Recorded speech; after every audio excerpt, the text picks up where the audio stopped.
Je suis entré dans les bureaux après 3 jours de réunion régionale, me sentant plus légère que je ne l'avais été depuis des mois. Les chiffres trimestriels étaient excellents, tous nos délais de projet avaient été respectés et j'avais même réussi à obtenir un budget supplémentaire pour la formation de l'équipe. Mais dès que j'ai quitté l'ascenseur, quelque chose clochait. L'effervescence habituelle du lundi matin manquait à l'étage de notre département. Le couloir de l'aile et, où mon équipe de 7 brillants ingénieurs travaillait, était étrangement silencieux. « Fleur ?» ai-je appelé cherchant notre développeuse principale, toujours la première à arriver. Pas de réponse. Notre espace de travail, celui que nous avions mérité après avoir livré 3 projets révolutionnaires consécutifs, était vide. Les bureaux étaient dégagés, les écrans avaient disparu, même les plantes en pot que nous avions soigneusement entretenues n'étaient plus là. Seuls des contours rectangulaires de poussière marquaient l'emplacement de notre équipement. J'ai aperçu Lucien, du service comptable, passer dans le couloir. « Hé, que s'est-il passé avec mon équipe ?» ai-je demandé. « Oh !» Son expression s'est transformée en quelque chose ressemblant à de la pitié. « Tu devrais vérifier au sous-sol. Ils les ont déplacés hier. » Le sous-sol ? Nous n'avions même pas d'espace de bureau là-dedans. La descente en ascenseur m'a semblé interminable, chaque étage accentuant mon appréhension. Quand les portes se sont ouvertes, j'ai dû naviguer entre des zones de stockage et des salles de maintenance avant de trouver une porte avec une pancarte imprimée à la hâte « Équipe d'ingénierie B ». J'ai poussé la porte et découvert mon équipe entassée entre des tuyaux apparents et des boîtes électriques. Leurs écrans étaient posés en équilibre précaire sur des tables pliantes, des rallonges électriques serpentaient sur le sol en béton et une fuite d'eau gouttait rythmiquement d'un tuyau au plafond dans un seau près du bureau improvisé de Fleur. « Que s'est-il passé ?» ai-je demandé, bien que leur visage abattu en disait long. Fleur a levé les yeux, son regard brûlant d'humiliation. « Pendant ton absence, Didier est descendu avec des déménageurs. Il a dit qu'on devait déménager immédiatement pour faire place aux nouveaux spécialistes. On a eu 30 minutes pour tout emballer. »« Un spécialiste ? Quel spécialiste ?» ai-je insisté. « Un expert en productivité », a ajouté Rémi, notre plus jeune développeur. Didier dit qu'il va révolutionner tout le département. Je suis remonté à notre ancien espace de travail, lumineux, aéré, stratégiquement situé entre le laboratoire de test et l'équipe de conception. Maintenant, il abritait une seule personne, un jeune homme disposant des certificats encadrés sur ce qui était autrefois mon bureau, tandis que Didier, notre chef de département depuis 5 mois, rôdait à proximité avec une expression d'admiration débordante. « Ah, te voilà !» s'est exclamé Didier en me voyant. « Je te présente Bastien, notre nouveau spécialiste en transformation de la productivité. Sa méthode révolutionnaire a triplé la productivité dans ses 3 dernières entreprises. Il a besoin d'un espace approprié pour mettre en œuvre sa vision. » Il a baissé la voix. « Ton équipe peut gérer au sous-sol jusqu'à la révision budgétaire du prochain trimestre. » J'ai fixé Bastien, qui n'a même pas interrompu son rangement pour me saluer. J'ai hoché la tête en silence et je suis retourné au sous-sol où mon équipe attendait, le bourdonnement lointain des machines industrielles vibrant à travers les murs, le signal Wi-Fi à peine capté. La salle de bain la plus proche était un simple cabinet de toilette derrière un rideau de douche. L'air sentait le moisi et la défaite. 32 ans dans cette entreprise, a marmonné Victor, notre spécialiste en matériel, et voilà comment ils nous traitent. J'ai observé leurs visages abattus, des personnes qui avaient tout donné à cette entreprise, qui avaient passé d'innombrables nuits blanches pour respecter des délais impossibles, maintenant entassés dans un sous-sol comme des meubles indésirables. Puis j'ai souri calmement. « Faites vos valises, ai-je dit. Pas seulement pour ici. Tout. Tout ce que vous pourriez vouloir emporter un jour. » Ils m'ont regardé, confus mais confiants. Je les ai fixés, mon sourire ne vacillant jamais. « Faites-moi confiance. Commencez à rassembler discrètement tout ce que vous voulez emporter et que cette conversation reste entre nous. Mon nom est Thérèse Morel et jusqu'à ce moment au sous-sol, j'avais été la chef loyale et fiable de l'équipe d'ingénierie B pendant 8 ans.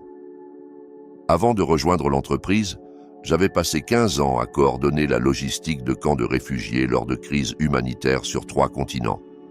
L'entreprise m'avait embauché pour mes connaissances techniques, ignorant que j'avais passé ces années à tisser des relations industrielles mondiales, tout en mettant en place des chaînes d'approvisionnement dans des conditions impossibles. Je n'étais pas seulement doué pour résoudre des problèmes techniques. J'excellais dans la résolution de problèmes humains. En passant à la vie d'entreprise, j'avais apporté ces compétences avec moi. Je pouvais repérer des talents dans des endroits improbables et créer une cohésion entre des personnalités très différentes. Chaque membre de mon équipe avait été choisi avec soin, non seulement pour leur brillance technique, mais pour leur capacité à résoudre des problèmes sous une pression extrême. Fleur, notre développeuse principale, avait été rejetée par 3 autres entreprises à cause de son style de communication direct avant que je ne reconnaisse son génie pour les systèmes complexes. Rémi, tout juste sorti de l'université, mais doté d'un talent naturel pour trouver des solutions élégantes, avait été ignoré au profit de diplômés plus en vue. Victor était sur le point de prendre sa retraite quand je l'ai convaincu que son expertise en matériel était irremplaçable. Puis il y avait Damien, le plus discret, qui maîtrisait 5 langages de programmation mais peinait avec les interactions humaines. Claire, dont les protocoles de test étaient devenus une norme dans l'industrie. Idriss, dont les systèmes de sécurité étaient impénétrables. Et Nour, capable de traduire des exigences techniques en un langage accessible à tous. Pendant 8 ans, nous avions obtenu des résultats constamment excellents sans fanfare. Nous n'étions pas l'équipe la plus flamboyante, mais les cadres savaient que nous étions ceux à appeler quand ils avaient besoin d'un miracle fiable. 6 mois plus tôt, notre chef de département de longue date avait pris sa retraite et Didier était arrivé avec de grandes ambitions, mais aucune compréhension de notre travail. Dès le premier jour, il avait cherché un game changer pour impressionner les cadres, ignorant nos résultats constants au profit d'innovations tape à l'œil. Son recrutement vedette, Bastien, l'avait ébloui avec des présentations pleines de jargon et des promesses de méthodes révolutionnaires. Ce que Didier n'avait jamais vérifié, c'est pourquoi quelqu'un avec de telles compétences transformatrices avait changé d'emploi 3 fois en 2 ans. Pendant 2 semaines après le déménagement au sous-sol, nous avons travaillé dans des conditions déplorables. La température fluctuait énormément, l'éclairage donnait des migraines à tout le monde, et à 2 reprises, nous avons dû couvrir l'équipement pendant des fuites de tuyaux. Pourtant, mon équipe a suivi mes instructions discrètes.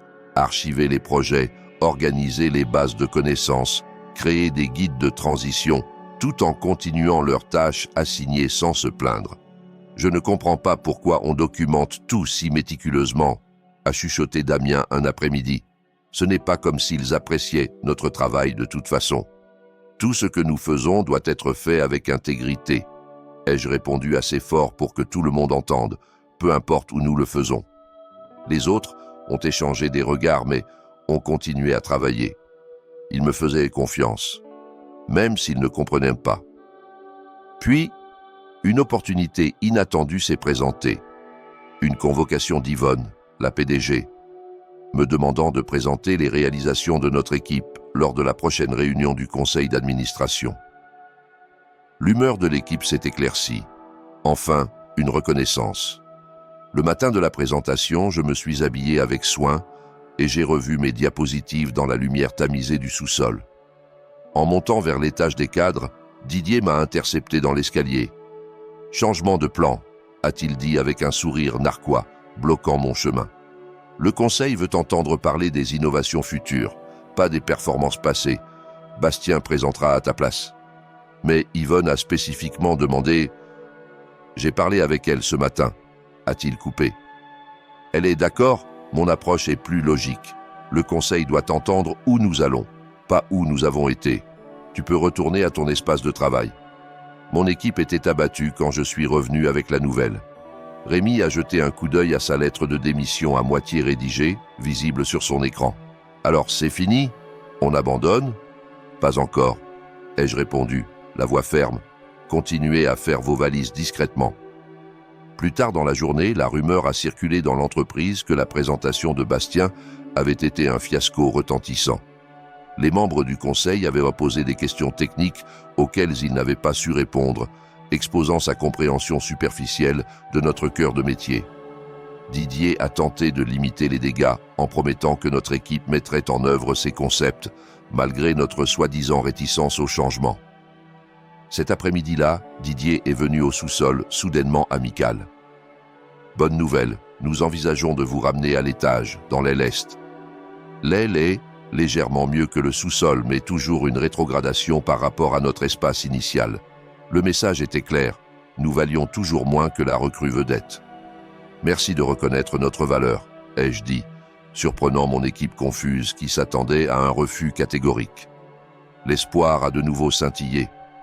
Ce soir-là, Rémi a admis qu'elle avait déchiré sa lettre de démission. S'ils nous ramènent à l'étage, peut-être que les choses vont s'améliorer.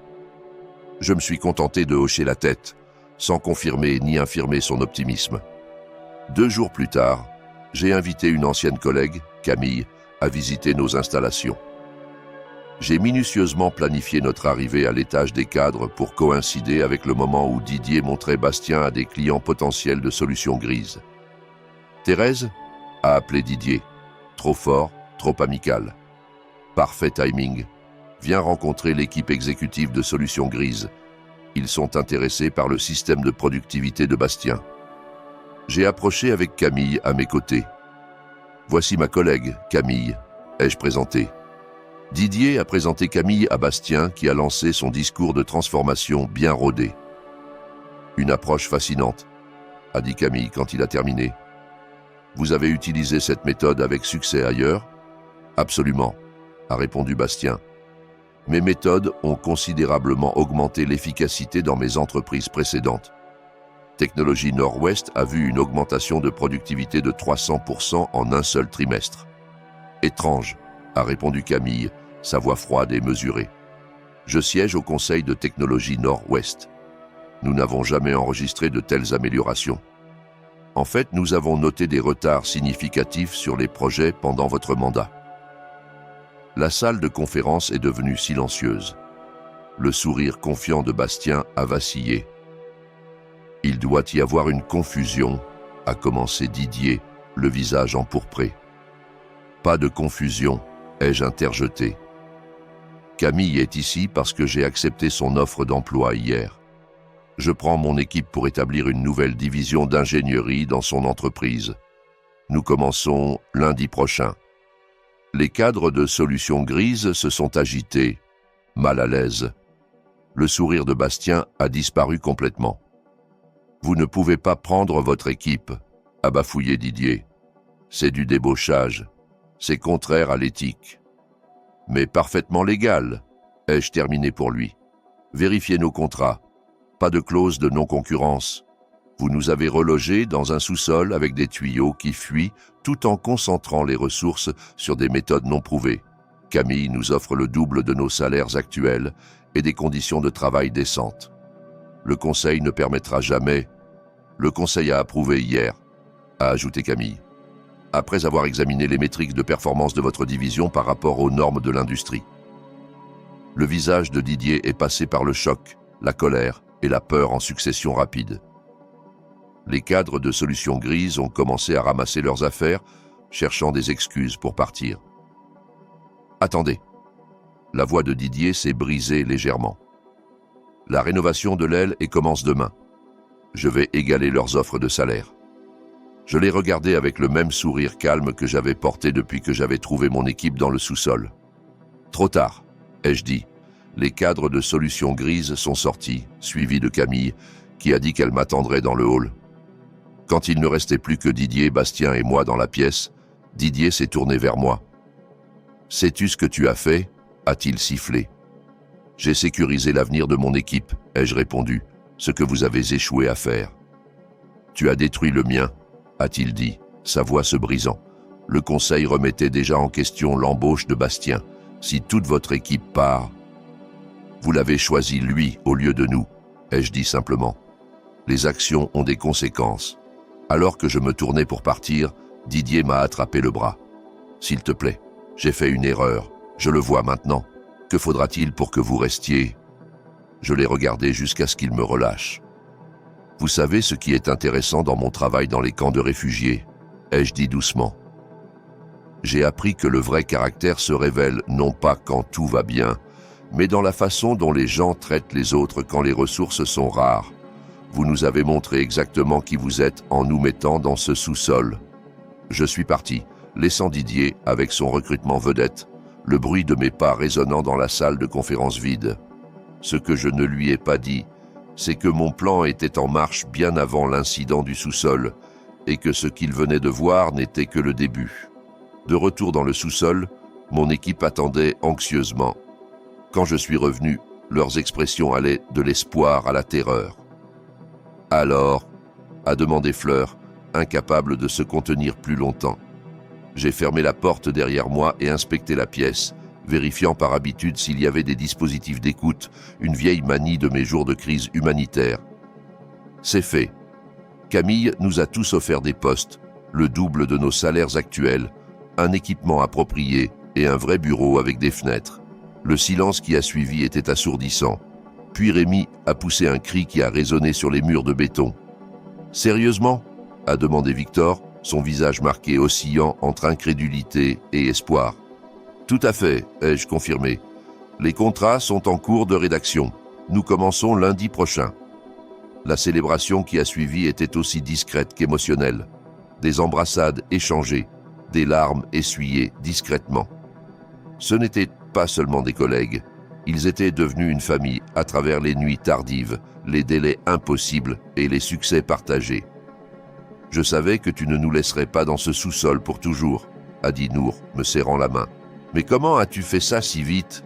J'ai hésité. Ce n'était pas rapide. J'ai préparé le terrain pendant des mois. Leurs visages ont affiché de la confusion. « Des mois ?»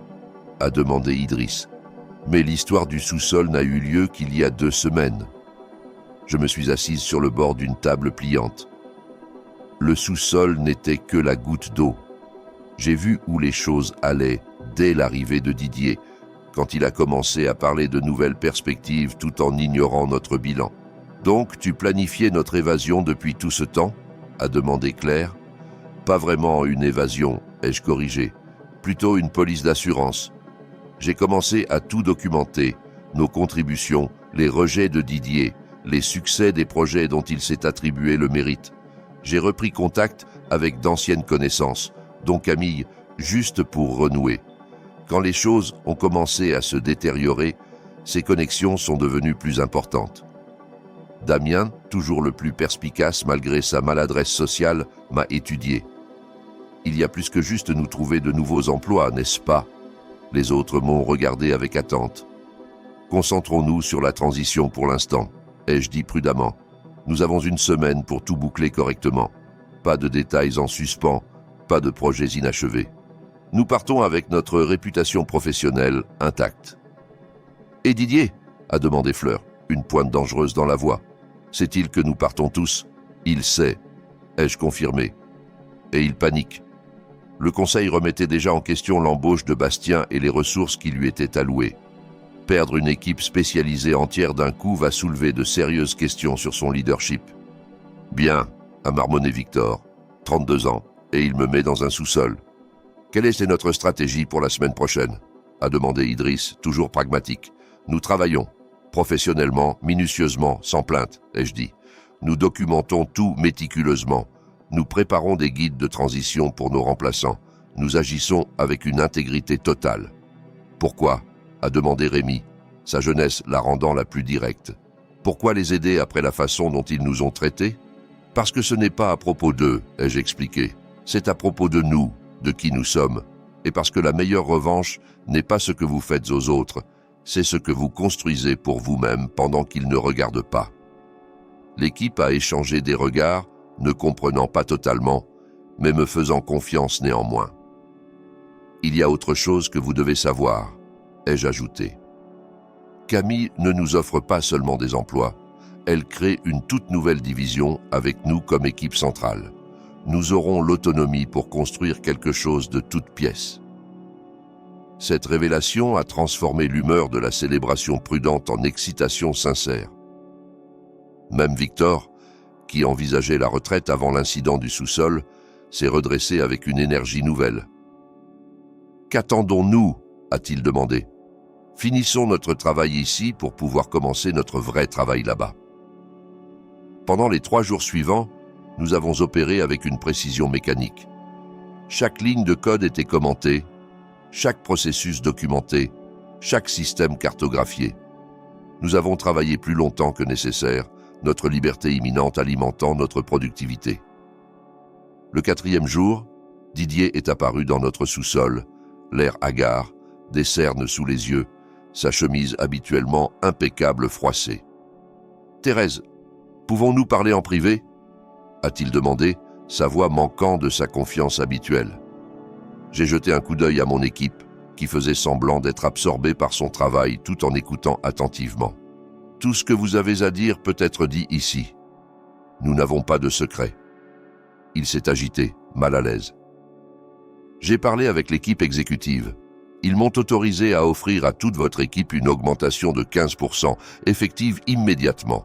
Nous accélérons également la rénovation de l'aile Est. Vous pourriez être de retour à l'étage d'ici la semaine prochaine.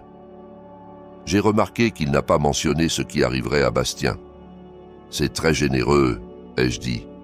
Mais nous avons déjà signé des contrats avec Camille. Les contrats peuvent être rompus, a-t-il insisté. Je suis sûr qu'il y a des clauses.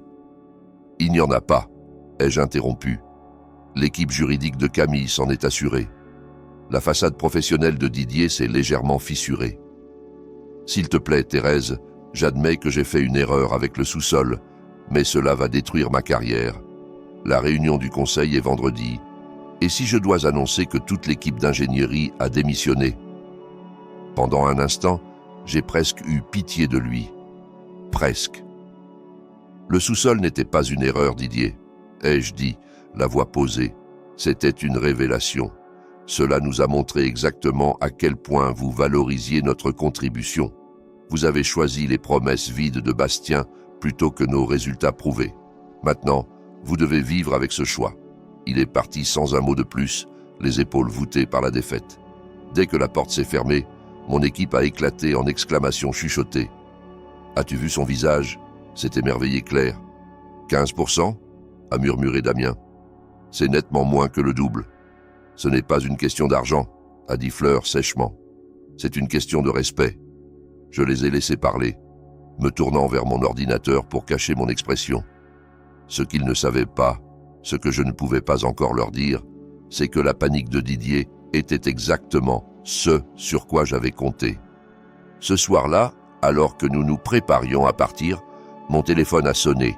L'identifiant de l'appelant indiquait Yvonne, la PDG. Je suis sorti dans le couloir pour prendre l'appel. « Thérèse » a-t-elle commencé sans préambule. « J'ai entendu la nouvelle de Didier. Est-ce vrai? Toute votre équipe a démissionné ?»« Oui, ai-je confirmé. Nous avons accepté des postes ailleurs. » Une longue pause. « J'aimerais vous rencontrer demain matin. Juste vous, pas votre équipe. 9 heures dans mon bureau. » J'y serai, ai-je accepté, puis j'ai raccroché. Quand je suis revenu dans le sous-sol, 7 paires d'yeux se sont fixés sur moi. « La PDG », a deviné Fleur. « Que voulait-elle ?»« Une réunion demain matin », ai-je répondu, gardant un ton neutre. « Vont-ils essayer de nous empêcher de partir ?» a demandé Rémi, l'inquiétude plissant son front. « Ils ne peuvent pas », l'ai-je rassuré. « Nos contrats sont solides. C'est probablement juste un entretien de départ. » Mais en le disant, je savais que c'était bien plus que cela. Yvonne n'était pas du genre à mener des entretiens de départ personnellement. Ce qu'elle voulait compliquerait mon plan soigneusement construit, pour le meilleur ou pour le pire. J'ai mal dormi cette nuit-là, répétant des scénarios dans ma tête. Au matin, j'avais préparé toutes les possibilités, sauf celle qui s'est réellement produite. Le bureau d'Yvonne occupait le coin du dernier étage, avec des murs de verre offrant une vue panoramique sur la ville. Elle était assise derrière un bureau minimaliste, des lunettes de lecture perchées sur son nez alors qu'elle examinait des documents. Quand je suis entré, elle a retiré ses lunettes et m'a fait signe de m'asseoir. « Thérèse » a-t-elle dit, son ton indéchiffrable. « Merci d'être venue. »« Bien sûr » ai-je répondu, prenant place. Elle m'a observé un moment. « J'ai examiné les contributions de votre équipe au cours des 5 dernières années. Un travail impressionnant, toujours livré avec des ressources minimales. Merci, mon équipe est exceptionnelle. » « Oui » a-t-elle convenu. ce qui me fait me demander pourquoi ils partent tous simultanément. La relocalisation au sous-sol semble insuffisante comme explication. J'ai maintenu le contact visuel. Ce n'était pas juste le sous-sol, c'était ce que le sous-sol représentait. Expliquez. Quand Didier nous a déplacés au sous-sol pour faire place à Bastien, il a envoyé un message clair sur notre valeur pour l'entreprise. Le sous-sol n'était que la manifestation physique de la façon dont lui, et par extension l'entreprise, percevait notre valeur. Yvonne s'est adossée. Et vous pensez que je partage cette vision ?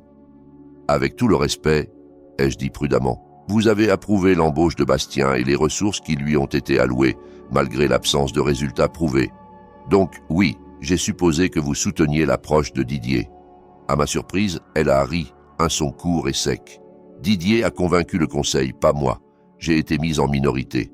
Et maintenant, je peux dire « je vous l'avais dit à la réunion de demain ». Son expression s'est assombrie. Mais perdre votre équipe est un prix trop élevé pour avoir raison. Elle a glissé un dossier sur le bureau. Voici ce que je suis prête à offrir pour garder votre équipe ici, pas sous Didier, directement sous mes ordres. J'ai ouvert le dossier et parcouru le document à l'intérieur. Les conditions étaient exceptionnelles, meilleures encore que l'offre de Camille. Autonomie, ressources, reconnaissance et une rémunération qui reflétait notre vraie valeur. Pour la première fois depuis le début de tout cela, j'ai senti ma détermination vaciller. C'était tout ce que je voulais pour mon équipe avant l'arrivée de Didier. « Pourquoi maintenant ?» ai-je demandé, refermant le dossier. « Pourquoi pas il y a 6 mois ?»« La politique », a-t-elle dit simplement. Le conseil voulait donner une chance à Didier d'implémenter sa vision. Je ne pouvais pas le saper ouvertement, mais cette situation change les choses. « Vous utilisez notre démission pour consolider votre pouvoir », ai-je observé. Elle n'a pas nié. Un bénéfice mutuel, Thérèse. Vous obtenez ce que votre équipe mérite. Je peux restructurer sans guerre interne.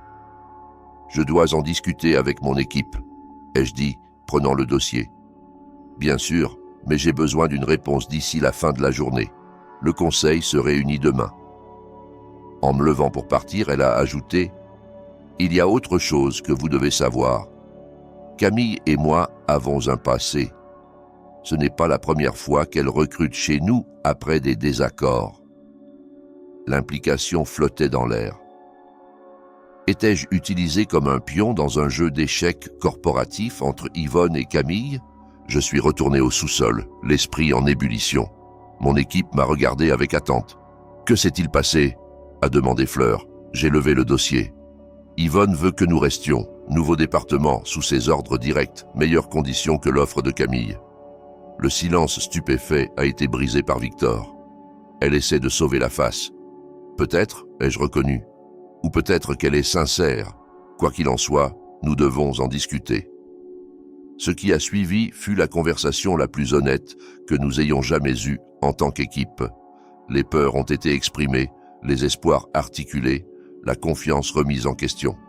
L'éclairage tamisé du sous-sol semblait approprié pour les ombres que nous explorions dans nos vies professionnelles. « Je ne leur fais pas confiance », a dit Idriss fermement. « Ils ne nous valorisent que maintenant que nous partons. Mais construire quelque chose de nouveau ici, avec un vrai soutien, a contre-attaqué Claire. Nous n'aurions pas à tout recommencer ailleurs. » Rémi semblait déchiré. Et notre parole donnée à Camille ? Nous avons signé des contrats. Avec des clauses de sortie, lui ai-je rappelé. Légalement, nous pourrions accepter l'offre d'Yvonne. Damian, qui était resté silencieux jusque-là, a enfin parlé. Cette décision n'est pas à propos de ce qui est meilleur pour nous professionnellement. C'est à propos de ce avec quoi nous pouvons vivre personnellement. Tous les regards se sont tournés vers moi. Que penses-tu, Thérèse ? Tu nous as menés jusqu'ici. J'ai pris une profonde inspiration. C'était le moment qui déterminerait tout. Pas seulement nos carrières, mais l'aboutissement du plan que j'avais élaboré pendant des mois. Un plan qui avait évolué d'une simple préservation de soi à quelque chose de beaucoup plus complexe. Je pense, ai-je dit lentement, que nous devrions nous séparer. Leurs visages ont affiché un choc. Pas de manière permanente, ai-je clarifié. Stratégiquement. 4 d'entre nous acceptent l'offre d'Yvonne. 3 partent avec Camille, comme prévu. Nous maintenons nos connexions, partageons des informations et nous protégeons de dépendre d'un seul employeur à nouveau. Le silence qui a suivi était profond. Puis Fleur a commencé à rire. « C'est absolument brillant », a-t-elle dit. « Nous devenons notre propre réseau. Aucune entreprise ne pourra plus jamais nous prendre pour acquis. » La tension s'est dissipée alors que l'équipe commençait à discuter de comment cela pourrait fonctionner, qui irait où, comment nous coordonnerions, les avantages potentiels d'avoir des perspectives internes dans deux grandes entreprises. Pendant qu'ils parlaient, je me suis éclipsé pour passer 2 appels, le premier à Yvonne, le second à Camille. Les 2 conversations ont été difficiles, mais à leur conclusion, j'avais obtenu ce dont nous avions besoin. Quand je suis revenu, l'équipe avait atteint un consensus sur qui resterait et qui partirait. J'ai parlé à Yvonne et Camille, ai-je annoncé. Elles ont accepté notre approche de séparation avec une condition, une collaboration régulière entre les 2 équipes sur certains projets. Elles sont en fait excitées par cette possibilité. « Et quel groupe vas-tu diriger ?» a demandé Nour, posant la question que tout le monde pensait. J'ai souri. « Aucun. Je serai consultante pour les 2 équipes, partageant mon temps, construisant des ponts plutôt que de choisir un camp. » Le soulagement dans la pièce était palpable. Nous avions trouvé une solution qui respectait les besoins de chacun, tout en créant quelque chose de totalement nouveau. Une équipe qui transcendait les frontières organisationnelles. Alors que nous célébrions notre solution non conventionnelle, mon téléphone a vibré avec un message d'un numéro inconnu. Réunion du conseil avancé à demain, 9h. Didier présente un plan de restructuration. Bastien mis en avant. Je pensais que tu devrais savoir. Un ami. J'ai fixé le message, mon esprit recalculant rapidement. Cela changeait tout et rien à la fois. La phase finale de mon plan devrait se produire plus tôt que prévu, mais le résultat pourrait être encore meilleur que ce que j'avais espéré. Changement de plan, ai-je annoncé, interrompant la célébration. Nous devons nous préparer pour la réunion du conseil de demain. Pourquoi ? A demandé Victor. Nous avons pris notre décision. Parce que, ai-je dit, demain n'est pas seulement à propos de notre avenir. C'est à propos de s'assurer que tout le monde comprenne exactement pourquoi nous partons et ce qu'ils perdent. En exposant ce que nous devions faire, j'ai vu la compréhension se dessiner sur leur visage. Il ne s'agissait pas seulement de trouver de meilleurs emplois ou d'échapper à une mauvaise situation. Il s'agissait de changer le système qui nous avait dévalorisés en premier lieu. À minuit, tout était prêt.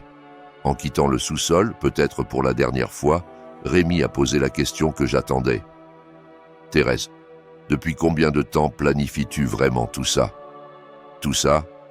J'ai regardé mon équipe brillante et loyale, qui m'avait fait confiance à travers les bureaux sous-sol et les incertitudes futures. Ils méritèrent la vérité, ou du moins une partie. Depuis le jour où Didier a présenté Bastien comme l'avenir du département, ai-je admis. Mais ce qui se passe demain ? Cette partie-là, je la planifie depuis bien plus longtemps. Qu'est-ce qui se passe exactement demain ? A insisté Fleur. La justice, ai-je répondu simplement. Et j'ai besoin que vous me fassiez confiance une dernière fois. Alors qu'ils acquiesçaient, j'ai ressenti une vague de puissance. Pas seulement la satisfaction d'un plan qui se concrétise, mais la certitude absolue que ce que nous allions faire était juste. Pas seulement pour nous, mais pour chaque équipe négligée, chaque contributeur sous-estimé, chaque personne reléguée dans un sous-sol métaphorique pour faire place à quelqu'un de plus brillant, mais moins substantiel. Demain changerait tout, et personne, pas même mon équipe, ne savait exactement comment. Le matin est arrivé avec une lumière pâle filtrant à travers les petites fenêtres du sous-sol. Je suis arrivé avant tout le monde, vêtu du tailleur anthracite que je réservais pour les présentations clients les plus importantes. À mesure que mon équipe arrivait, chacun semblait surpris de me voir déjà là, préparant calmement les documents. « Prête pour aujourd'hui ?» a demandé Fleur, posant son sac. « Plus que prête », ai-je répondu, lui tendant une enveloppe scellée. « Quand le moment viendra, tu sauras quoi en faire. » Les autres ont reçu des enveloppes similaires, chacune avec des instructions spécifiques. Ils les ont rangées sans poser de questions, la démonstration ultime de leur confiance. À 8h30, nous nous sommes dirigés vers l'étage des cadres. Les portes de la salle de conférence restaient fermées, Les cadres et membres du conseil probablement déjà à l'intérieur pour discuter avant la réunion officielle.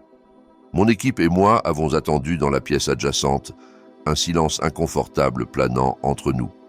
Ne devrions-nous pas être là-dedans ? A chuchoté Rémi, désignant la salle de conférence.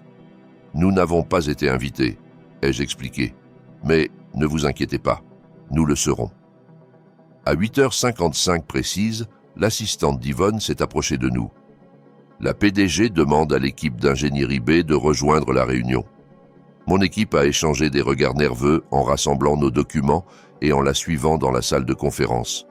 La longue table en acajou était entourée de membres du conseil en costume coûteux, Yvonne à la tête. Didier était assis à mi-chemin, des papiers étalés devant lui, avec Bastien à ses côtés, l'air inhabituellement abattu. Les yeux de Didier se sont écarquillés en nous voyant entrer. Il s'est penché pour murmurer quelque chose à Bastien, dont le teint a pâli considérablement. « Merci de vous joindre à nous », a dit Yvonne, nous désignant les chaises vides de l'autre côté de la table. J'ai demandé à Thérèse et son équipe de fournir un contexte pour certaines des propositions que nous discutons aujourd'hui. Alors que nous prenions place, j'ai remarqué un visage familier parmi les membres du conseil. Camille était assise 3 sièges plus loin qu'Yvonne, me faisant un léger signe de tête. « Maintenant, Didier » a continué Yvonne. « Vous alliez présenter votre plan de restructuration départementale ?» Didier s'est levé, ajustant sa cravate nerveusement. « Oui, comme vous le savez, notre département subit une transformation importante pour s'aligner sur les demandes du marché. Le cœur de cette transformation est notre nouvelle méthodologie de productivité, initiée par Bastien, qui promet de révolutionner notre flux de travail. » Il a cliqué sur plusieurs diapositives montrant des graphiques colorés avec des tendances ascendantes impressionnantes. La mise en œuvre initiale a commencé et nous projetons une augmentation de productivité de 200% d'ici la fin de l'année. « Impressionnant !» a commenté un membre du conseil. « Et qu'en est-il de l'équipe d'ingénierie existante ? Comment s'adapte-t-elle à ces nouvelles méthodologies ?» Didier a hésité, nous jetant un coup d'œil. Il y a eu une certaine résistance au changement, comme prévu dans toute transformation. Mais nous y répondons par une mise en œuvre progressive et une allocation de ressources appropriées. « Allocation de ressources » a répété Yvonne. « Pourriez-vous préciser, Didier ?» Il s'est agité, mal à l'aise. Nous avons dû prioriser certaines considérations d'espace de travail pour maximiser l'efficacité. Une relocalisation temporaire était nécessaire. Par relocalisation temporaire, voulez-vous dire déplacer une équipe entière d'ingénieurs spécialisés dans le sous-sol ? A demandé Yvonne, sa voix trompeusement douce. Les membres du conseil se sont agités, plusieurs fronçant les sourcils en regardant entre Didier et notre équipe. C'était une solution intérimaire, a insisté Didier. Les plans de rénovation pour un espace de travail approprié sont déjà en cours. Je vois, a dit Yvonne. Et ces rénovations ont commencé après que vous avez appris que l'équipe démissionnait, correct ? Le visage de Didier s'est empourpré. Le timing était... Thérèse, a interrompu Yvonne, se tournant vers moi. Peut-être pourriez-vous donner au conseil votre perspective ? Je me suis levé, sentant le poids de chaque regard dans la pièce. Merci, Yvonne. Avant de commencer, je veux clarifier que ce que je vais partager ne concerne pas des griefs personnels. Il s'agit de problèmes systémiques qui menacent l'avenir de cette entreprise. Je me suis tourné vers mon équipe. Maintenant, s'il vous plaît. Ils ont chacun ouvert leurs enveloppes et distribué des documents à chaque personne autour de la table. Didier a reçu sa copie en dernier, sa main tremblant légèrement en la prenant. Ce que vous regardez, ai-je expliqué, est une analyse complète de la productivité de notre département au cours des 5 dernières années, accompagnée des allocations financières et de la distribution des ressources. Les dernières pages montrent les résultats projetés basés sur les décisions de gestion actuelles. Les membres du conseil ont feuilleté les documents méticuleusement préparés, leurs expressions devenant de plus en plus préoccupées. « Ces chiffres ne peuvent pas être corrects », a dit un membre du conseil, pointant une section particulière. Cela montre une baisse projetée de 30% des livrables sous la nouvelle structure. Les chiffres sont exacts, ai-je confirmé. Ils sont basés sur les données du département, accessibles via nos systèmes de gestion de projet. Cela indique que l'équipe relocalisée dans le sous-sol était responsable de 78% des livrables réussis du département l'année dernière. Un autre membre du conseil a levé les yeux brusquement. « Didier, étiez-vous au courant de cela ?» Avant que Didier ne puisse répondre, j'ai continué. « Ce que vous trouverez peut-être le plus intéressant est à la page 12, la vérification des antécédents que mon équipe a effectuée sur Bastien. Bastien s'est levé d'un bond. Ce sont des informations privées. Vous n'aviez aucun droit. Chaque information là-dedans est publiquement accessible, ai-je coupé calmement, y compris les dossiers judiciaires d'un procès pour licenciement abusif dans votre ancienne entreprise et le règlement d'une action collective dans l'entreprise précédente. » La salle est devenue silencieuse alors que tout le monde tournait vers ces pages. Bastien s'est lentement rassis. « Vous noterez, ai-je continué, que la méthodologie révolutionnaire de Bastien a été implémentée dans 3 entreprises.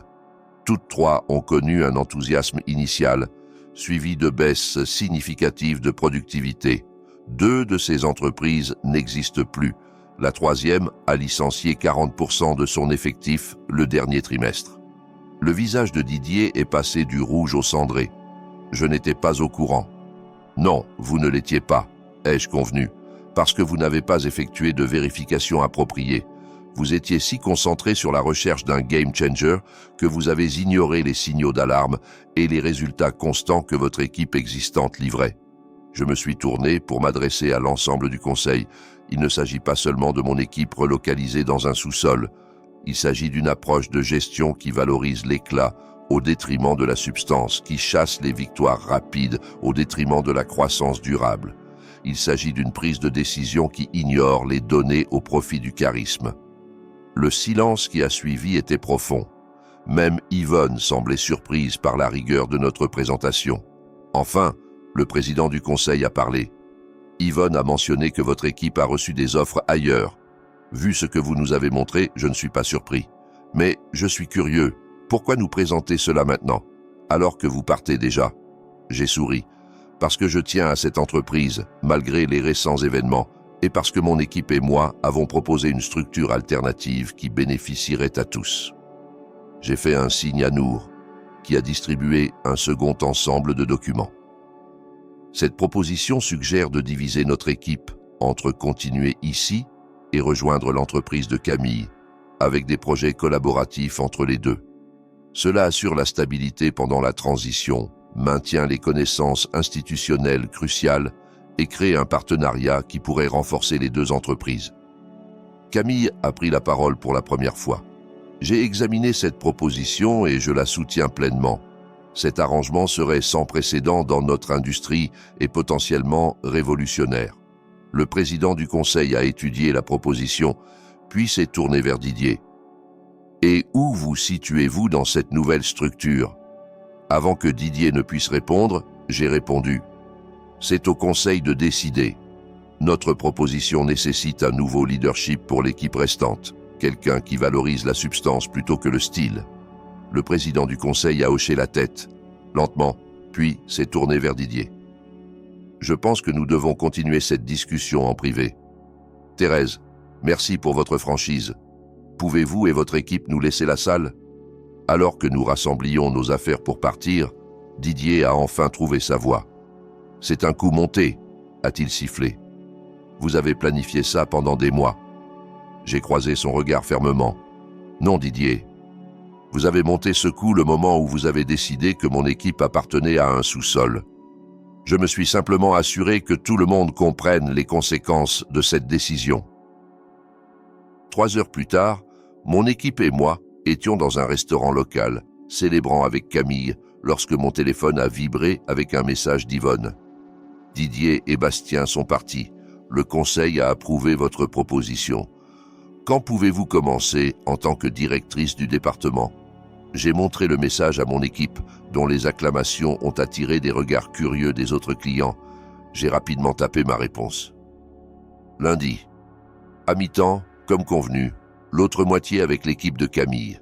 « C'était donc ton plan depuis le début ?» a demandé Fleur, les yeux écarquillés de réalisation.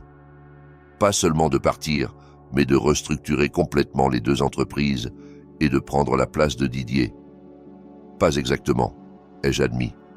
Le plan initial était simplement de sécuriser l'avenir de notre équipe. Mais quand j'ai vu à quel point le système était défaillant, j'ai réalisé que nous avions une opportunité de le réparer. Pas seulement pour nous, mais pour tous ceux qui viendront après nous. Et diviser l'équipe entre les entreprises ? A demandé Victor. Une assurance, ai-je expliqué. Aucun employeur n'aura plus jamais un contrôle total sur nous. Nous aurons toujours des options. Rémi a levé son verre. Au sous-sol, alors.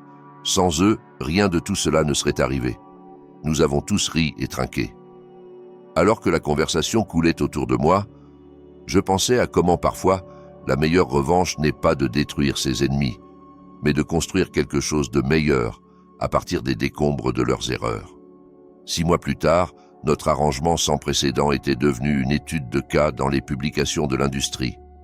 Le modèle collaboratif entre des entreprises autrefois concurrentes avait accru l'innovation tout en réduisant l'épuisement. Les cours des actions des 2 entreprises avaient considérablement augmenté. Quant à Didier et Bastien, la dernière fois que j'ai entendu parler d'eux, Didier travaillait dans une entreprise beaucoup plus petite dans un rôle réduit. Bastien s'était réinventé en consultant en culture d'entreprise, toujours à la chasse à la prochaine opportunité de vendre des promesses vides. Et mon équipe ? Plus jamais dans un sous-sol. Nous occupions des bureaux lumineux et aérés dans les 2 entreprises, notre valeur enfin reconnue, non seulement en parole, mais en acte. Plus importante encore, nous avions créé un nouveau modèle qui valorisait la substance plutôt que le style, la constance plutôt que le charisme et le respect plutôt que la hiérarchie. La revanche la plus satisfaisante n'est pas ce que vous faites à ceux qui vous ont fait du tort. C'est créer un monde où ce qu'ils vous ont fait devient impossible à reproduire pour quiconque. Si vous avez déjà été sous-évalué au travail ou mis de côté pour quelqu'un avec une approche plus tape à l'œil, partagez votre histoire dans les commentaires. J'aimerais savoir comment vous l'avez gérée. Et si vous avez apprécié cette histoire de justice au travail, donnez un coup de pouce et abonnez-vous pour d'autres récits de personnes qui ont transformé des citrons professionnels en limonade de leadership.